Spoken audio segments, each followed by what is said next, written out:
우리에게 주신 하나님의 말씀은 출애굽기 20장 12절부터 17절까지입니다. 네, 우리 같이 함께 봉독하겠습니다. 내 부모를 공경하라. 그리하면 내 하나님 여호와가 내게 준 땅에서 내 생명이 길리라. 살인하지 말라. 간음하지 말라. 도둑질하지 말라. 내 이웃에 대하여 거짓 증거하지 말라. 내 이웃의 집을 탐내지 말라. 내 이웃의 아내나 그의 남종이나 그의 여종이나 그의 소나 그의 나귀나 무릇 내 이웃의 소유를 탐내지 말라. 아멘. 중국은 본토의 중화인민공화국과 타이완으로 망명한 중화민국으로 분단된 국가입니다. 모두 하나의 중국을 표방하다 보니 자신을 합법정부로 상대방은 불법으로 규정합니다. 그러다 보니 중국과 대만 간의 전쟁의 가능성은 계속 높아지고 있습니다. 이것은 두 나라만의 전쟁이 아닙니다. 미국과 일본이 전쟁에 참여할 수밖에 없습니다. 그러면 주한미군이 동원되게 되고 또 한국도 끼어서 3차 대전으로 번질 수도 있습니다. 그러니까 중국과 대만의 평화적인 공존은 세계 평화에 매우 중요하다고 볼 수가 있습니다. 이 대만에 복음이 들어온 것은 1624년 네덜란드가 남부를 점령하면서부터입니다. 자, 2년 후에 1626년에는요, 스페인 사람들이 북부 쪽을 들어오게 됩니다. 그러다 이 네덜란드군이 1665년에 쫓겨나면서 이제 200년 동안 대만 기독교는 선교가 중단되게 됩니다. 그러다 1858년 중국은 천진조약을 체결하면서 문호를 다시 개방했고 다시 선교사가 파송되게 됩니다. 1895년은 청일전쟁의 패배로 대만은 일본에 할양됩니다. 일본의 천황숭배의 교회는 거절했고 신학교는 폐지되었고 교회도 포교가 금지되는 상황이 됩니다. 자, 그러다가 1949년 중국 공산당에 쫓긴 장개석 정부가 대만으로 철수하면서 이제 기독교 신앙이 또 큰 역할을 하게 되는 것을 볼 수가 있습니다. 현재 대만 인구가 2,300만 명인데 그 중에 기독교는 약 7%를 차지하고 있습니다. 대만의 불교는 무려 35%, 도교가 33%를 차지할 정도로 이 대만의 불교와 도교는 아주 뿌리 깊게 자리 잡고 있습니다. 마을마다 신전이 있어 갖고요, 사람들이 오고 가면서 절하는 모습을 아주 많이 볼 수가 있습니다. 저는 이런 대만의 영적 상황을 보면서 참 우리나라는 다행이다 그런 생각을 하게 됩니다. 예, 절은 주로 산에 있고요, 주택가 주변에는 우리는 교회가 자리 잡고 있잖아요. 근데 대만에는요, 절은 산에 있고 이렇게 도교 사원들이 동네마다 있습니다. 그래서 사람들이 쉽게 가다 보니까 그 영향력에 결국은 도교가 이렇게 많이 차지하고 있는 것이 아닐까 생각돼요. 여러분, 교회가 문턱을 낮추어서 사람들이 편안하게 올 수 있게 하는 것, 이것이 얼마나 중요한가를 우리는 다시 생각해 보아야 됩니다. 자, 하나님은요, 우리에게 613개의 율법을 주셨습니다. 이것을 10개로 줄이면 10계명이라고 한다고 했죠.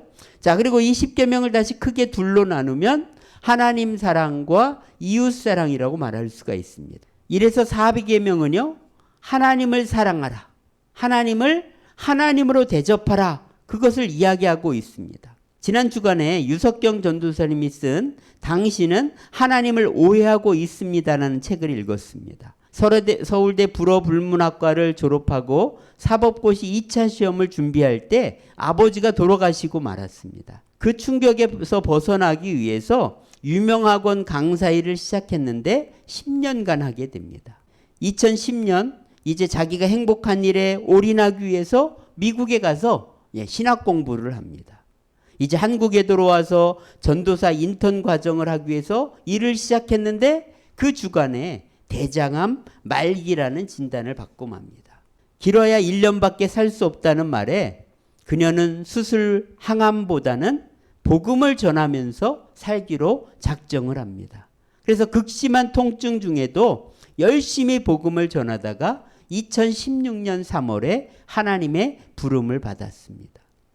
유석경 전도사님은요, 한 번도 하나님을 원망하지 않았고 왜 암에 걸렸는지 묻지도 않았습니다.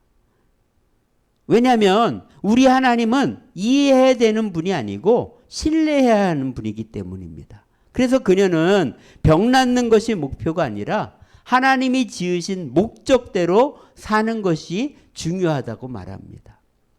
여러분, 주님을 따르지도 않으면서 주님을 믿는다고 말하지 말라고 설교 때마다 말했습니다. 하나님이 좋아하는 일을 해야 우리를 사랑하는 게 아니라는 것입니다.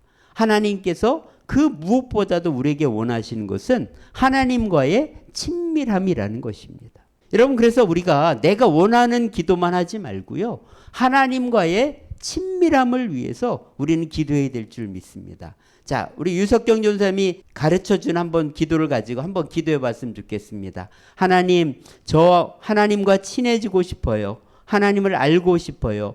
그동안 하나님을 오해했습니다. 하나님을 몰랐습니다. 성경을 몰랐습니다. 오늘부터 하나님을 알려주세요. 성령님 말씀해 주세요. 저를 만나주세요. 여러분, 이렇게 우리가 하나님을 알고 싶고 만나고 싶은 마음을 가지고 기도할 때 우리는 하나님을 깊이 경험하게 될 것이고 온전히 사랑하게 될 것입니다. 더불어서 하나님의 뜻을 잘 깨닫게 되고 내 주변의 사람들도 더 사랑하게 될 거라 믿습니다. 이렇게 사람들을 사랑하면서 사는 것을 바로 5계명에서 10계명으로 담아주셨습니다. 여러분, 하나님을 사랑하는 마음은 이웃사랑으로 반드시 드러나야 됩니다. 하나님 사랑과 이웃사랑은 별개가 아니라 손바닥과 손등처럼 하나라는 것입니다. 오스트리아 심리학자 알프레드 에들러 박사는요, 많은 우울증 환자와 정신질병에 걸린 사람들이 찾아와서 고통을 호소할 때마다 이렇게 처방전을 써주었다고 합니다. 2주간 동안 매일매일 사람들을 기쁘게 해줄 방법을 찾아서 그거를 실천해 보세요. 사람들은 유명한 박사인 줄 알고 찾아왔는데 시시한 처방을 주니까 대부분 실망하고 돌아갔습니다. 그러나 이 에들러 박사의 말을 믿고 그의 처방대로 따른 사람들은 당장 효과가 나타났다고 합니다. 그들은 2주 동안 어떻게 내가 가족과 이웃들에게 선과 사랑을 베풀까를 연구했습니다. 그리고 그에 따라서 베풀고 실천했습니다. 그랬더니요, 이렇게 사랑과 기쁨의 씨앗을 심자 치유와 행복의 열매를 거두게 되었다는 것입니다. 여러분, 나만 바라보고 사니까 불행한 것입니다. 다른 사람을 기쁘게 하기로 관점을 바꿔야 됩니다. 그래서 매일 착한 일 한 가지를 실천하면서 살면 우리 안에 있는 우울증과 정신병은 다 도망칠 것입니다.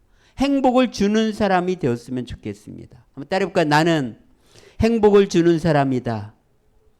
여러분, 행복을 주는 사람이 되려면은요, 사람들을 자세히 살펴보는 훈련을 해야 됩니다. 그러면 그 사람에게 필요한 것이 무엇인지 보이게 되고 내가 줄게 보이게 된다는 거예요. 나태주 시인이 풀꽃이라는 시를 썼는데요, 자세히 보아야 예쁘다. 오래 보아야 사랑스럽다. 너도 그렇다. 어떤 분이 물었대요. 여기서 너는 누군가를 특정해서 쓰신 건가요? 이렇게 물어봤다고 합니다. 그때 나태주 시인이 이렇게 대답을 했습니다. 2002년 공주의 한 초등학교 교장으로 있을 때 이 시를 썼는데 여기서 너는 예쁘고 사랑스러운 아이가 아니라 말 안 듣고 까칠한 아이였습니다. 말 안 듣는 아이를 어떻게 하면 사랑스럽게 볼 수 있을까 고민하다가 이 시를 썼다고 합니다. 자세히 오래 보면 예쁜 구석이 보일 거라는 것이죠. 왜냐하면 사람들에게는요, 모두 사랑스러운 면을 갖고 있기 때문입니다. 우리나라 속담 중에요, 미운 놈 떡 하나 더 준다는 말이 있잖아요. 사랑과 기침은 감출 수가 없다고 합니다. 티가 날 수밖에 없어요. 미워하는 것도 마찬가지로 티가 나게 됩니다. 내가 미운 사람에게 미워한다고 티를 팍팍 낸다면 관계는 당연히 더 힘들어질 것이 뻔합니다. 반대로 미울수록 잘해주고 생각해주고 감정을 쌓지 않는다면 나중에 어떻게 될까요? 그 사람과의 관계가 풀리게 되고 상대방도 나를 좋게 보게 될 것입니다. 여러분 바로 이것이 예수 믿는 사람이 다른 사람들을 바라보는 태도라는 거예요. 이게 바로 행복을 주는 사람의 모습이 아닐까 생각됩니다. 밉지만 그 사람에게 떡 하나 더 준다는 마음으로 우리가 사람들을 대해야 될 줄 믿습니다. 저는 구약 성경을 읽으면서 이웃사랑을 잘 표현한 말이 이거라고 생각해요. 우리 신명기 22장 1절 말씀 한번 같이 읽어보겠습니다. 내 형제의 소나 양이 길 잃은 것을 보거든 못 본 채 하지 말고 너는 반드시 그것을 끌어다가 내 형제에게 돌릴 것이요. 여러분 못 본 채 하지 말라는 것입니다. 만약 돌아다니는 것이 우리 집 소나 양이었다면 여러분 못 본 채 하겠습니까? 이 내 것과 남의 것으로 구분하니까 이런 문제가 생기는 거예요. 내가 옛날에 소나 양을 잃어서 찾느라 고생한 경험이 있다면 아마 이런 상황을 남의 일로 보지 않을 것입니다. 그러니까 상대방의 편에 서서 생각하면 못 본 채 하지 않게 된다는 것입니다. 여러분 이런 마음으로 이웃을 배려하고 생각해주는 넓은 마음을 품게 되면 언젠가 그것이 부메랑으로 나에게 돌아오게 된다는 거예요. 그래서 이 말을 고상하게 풀면 황금률, 바로 마태복음 7장 12절이라고 할 수 있습니다. 한번 같이 읽어보겠습니다. 그러므로 무엇이든지 남에게 대접을 받고자 하는 대로 너희도 남을 대접하라. 이것이 율법이요 선지자니라. 대접을 받고 싶은 대로 내가 상대방에게 먼저 베푸는 것입니다. 이걸 반대로 말하면 베풀지 않고 못 본 척하고 미운 놈 떡 주지 않으니까 이기적인 사람이 되고 관계가 틀어진다는 거죠. 나만 생각하는 사람을 세자로 뭐라고 하는지 생각납니까? 예, 나쁜 놈이라고 그랬죠. 내가 벌어서 내 맘대로 사는데 이 자본주의 세상에서 그게 왜 나쁜 놈이냐 이렇게 말하는 사람이 있을 수 있습니다. 그런 사람은 무인도에 돈 쌓아놓고 네 맘대로 1년만 살아보라고 하면 깨닫게 될 것입니다. 여러분 다른 사람들이 도와주니까 내가 잘 먹고 잘 살게 되는 거예요. 편하게 사는 것입니다. 나 혼자는 이렇게 행복하게 살 수가 없는 거예요. 그러니까 우리가 받은 것을 나누며 사는 것은 기부가 아니라 마땅한 일이라는 것입니다. 돈은 돌고 돌게 되어 있습니다. 부자가 3대 가기 어렵다는 말이 있죠. 바로 나누며 사는 것이 재물을 지키는 최고의 방법인 것입니다. 결국 이웃사랑은 선택이 아니라 필수라는 것입니다.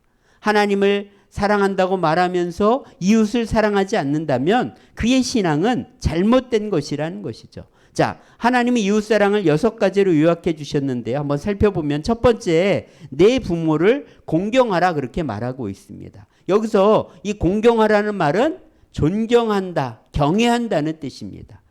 다시 말하면 하나님의 권위를 인정하는 것처럼 부모님의 권위 아래 순종하라는 말이죠. 내가 부모님께 잘하면 내 자녀도 배운 대로 하게 되니까 결국 대대로 이 효도의 축복이 전수되게 되어 있습니다. 그리고 부모님과의 관계는요, 대인관계로 나타나게 되어 있어요.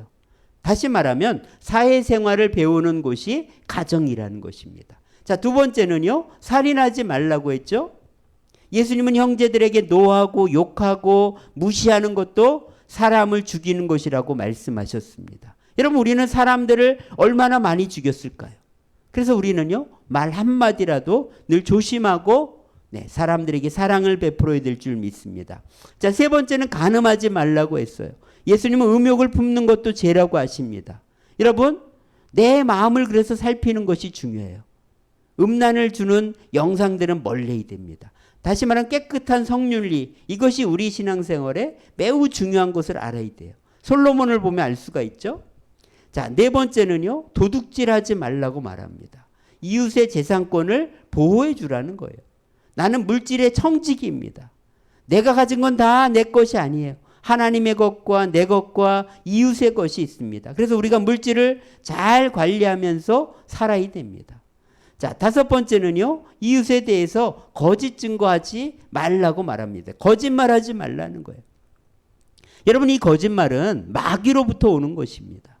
여러분 예수님도요 거짓말로 죽임을 당했습니다. 여러분 이 거짓말이 얼마나 불의한 것인지를 기억해야 됩니다. 자, 마지막으로 여섯 번째는요, 이웃의 것을 탐내지 말라는 거예요. 탐심은요 얼마나 무서운지 골로새서 3장 5절에 보면 우상 숭배라고까지 말하고 있습니다. 하나님 자리를 차지한다는 거예요. 욕심을 부리면 하나님을 떠나기 쉽다는 것입니다. 욕심을 이기는 비결이 뭘까요? 바로 나누며 사는 것입니다. 쌓으려 하지 말고 여유 있는 것들은 필요한 사람들에게 주는 훈련을 할 때 우리는 욕심을 이길 수 있게 될 줄 믿습니다. 여러분, 이웃사랑의 삶을 살 때 심고 거두는 법칙이 적용됩니다. 우리 고린도후서 9장 6절 7절 한번 같이 읽어보겠습니다. 이것이 곧 적게 심는 자는 적게 거두고 많이 심는 자는 많이 거둔다는 말이로다. 각각 그 마음에 정한 대로 할 것이요 인색함으로나 억지로 하지 말지니 하나님은 즐겨내는 자를 사랑하시느니라. 여러분, 나를 위해서 심는 것은 다 사라집니다. 그러나 하나님과 이웃을 위해서 심으면 반드시 결실하게 된다는 거예요. 매일 한 가지씩 내가 만나는 사람들을 어떻게 기쁘게 할까를 생각하면서 한번 살았으면 좋겠습니다. 그래서 행복을 주는 사람이 되었으면 좋겠어요. 그리고 또 내게 보여주시는 기회를 못 본 척하지 않았으면 좋겠어요.